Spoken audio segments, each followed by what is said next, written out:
ဇလန်းအစမှာတော့ကောင်လေးတယောက်ဟာသူ့နောက်ကယုံတကောင်လိုက်လို့ပြေးနေကသူကစားလို့မကောင်းဘူးလို့ပြောနေပြီးဒီယုံကဘာရီလဲဆိုကပြောနေတော့အဲ့ချိန်မှာပဲစစ်ဆေးပေးရမလားဆိုပြီးအတန်တခုကြားရလို့ဘဲကလဲဆိုကမေးနေတဲ့အချိန်ယုံကခုံအုပ်လိုက်ပြီးကောင်လေးကလည်းခြေချော်သွားကလဲကျသွားပြီးယုံကလည်းတေးသွားပါတော့တယ်အခြားတစ်ဖက်မှာတော့နတ်သူငယ်တယောက်ကလည်းအရှိရက်မှာတန်မိုးရှိတဲ့အရာတစ်ခုကျသွားတယ်ဆိုပြီးကြားလိုက်ရကစဉ်းစားနေတော့ကြဲတီးပြုတ်သွားပါတယ်အဲ့နောက်ကောင်လေးကတော့သူ့ဖုန်းကိုကြည့်လိုက်ပြီးလှိုင်းမမိတာကိုလည်းတွေးလိုက်ကခုနကအတန်ကလည်းနားကြားမှတာဖြစ်မှလို့တွေးနေပြီးအသားကစားလို့ရောရပါမလားတွေးနေတဲ့အချိန်အတန်ကြားလာရကစားလို့ရတယ်ပြောပြီးနှက်စားရင်ကောင်းတယ်ပြောလို့ကောင်လေးလည်းယူသွားလိုက်မယ်ဆိုကလွဲအိတ်ကိုကင်ပြီးဒါကဘာလဲမေးတော့ဒီကဘာမှာမရှိတဲ့ပစ္စည်းတွေနဲ့လှုပ်ထားတဲ့အိတ်ဆိုပြီးပြန်ဖြေပေးပါတယ်အဲ့နောက်ကောင်လေးကကောင်းကင်ကဘာလဲမေးတော့စစ်ဆေးလို့မရဖြစ်ကမြေကြီးကိုမေးတော့ Miss Ida နာမည်နဲ့အစစ်200ခု23ရှိရဆိုပြီးပြလို့ကောင်လေးလည်းမြေကြီးမှာတစ်ခုခုရှိလောက်တယ်တွေးလိုက်ပါတယ်အဲ့နောက်ကိုဟာကိုလည်းစစ်လို့ရလောက်တယ်တွေးမိပြီးစတက်တစ်ခုပေါ်လာကသူ့နာမည်ကမာနာဘီဟီဘီကီဖြစ်ပြီးအသက်က16ဖြစ်ကအလောက်ကင်က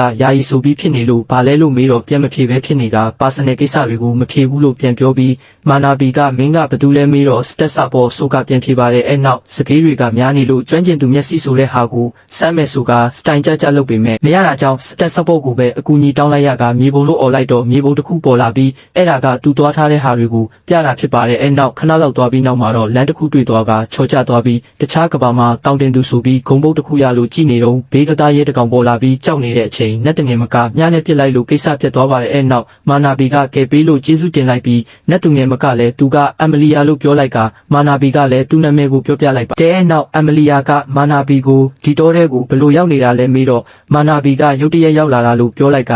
အမလီယာကိုစစ်ကြည့်လိုက်တော့အသက်က56ဖြစ်နေလို့ကြောင်သွားပါတယ်အဲ့နောက်အမလီယာကမစ်အီတာဆိုတဲ့တော့ကဟန်ဆောင်တတ်တဲ့တတဝပဲပြောကကြောက်မနေနဲ့တော့ဆိုကတောင်ကြားကိုပို့လိုက်ပါတယ်အဲ့ကြောင့်မာနာဘီကသူ့အသက်ကိုဘယ်လောက်ထင်လဲမေးတော့30ဆက်တလို့ထင်နေလို့16နှစ်လို့ပြောလိုက်ရကအမလီယာကတော့16နှစ်နဲ့တိုးရဲဆိုကပြောနေပါတယ်ဒီကဘာမှာတော့16နှစ်ကလူကြီးဖြစ်နေပြီဖြစ်ပြီးအမလီယာကတော့မာနာဘီကိုကလေးခုံမိလိုက်တောင်းပန်လိုက်ကမာနာဘီကဒါကဘယ်နေရာလဲမေးလို့လန့်သွားပြီးဟာဘရာစတီယာတိုင်းပြည်ဆိုကပြောလိုက်ပြီးမာနာဘီကသူကဂျပန်ကလို့ပြောတော့အမလီယာလည်းမသိဖြစ်နေပြီးမာနာဘီကတော့ဒါကတခြားကဘာပဲဆိုကတွေးနေကအမလီယာကတော့သူမျိုးကိုခေါ်သွားပေးမယ်ပြောနေပါတယ်အဲ့နောက်မာနာဘီကအိတ်နေပြီးအမလီယာကတော့ဝိအန်ပြောတဲ့တန်မိုးရှိရဆိုတာကဒီကလေးလားဆိုကတွေးနေပါတယ်အဲ့နောက်မာနာဘီကအရင်ဘဝတုန်းကသူ့တငယ်ချင်းတွေနဲ့ပြောပြီးတောက်စားခဲ့ကြကမနဲ့ကြောင်းတက်ပြီးအခန်းထဲဝင်တော့ထူးဆန်းတဲ့အလင်းနဲ့ရောက်လာခဲ့တာကိုအိမ်မက်ပြီးနိုးလာပါပြီးတခြားသူတွေစိတ်ပူနေလောက်တဲ့တွေကဘေးကြည့်လိုက်တော့တောင်းတွေကိုတွေးလိုက်ပါတယ်အဲ့နောက်အလင်းမုံတွေမြင်လို့ဘာတွေလဲဆိုကမေးကြည့်တော့ကာကွယ်ထားတဲ့အကာရန်ဖြစ်ကြောင်းပြန်ဖြေပြီး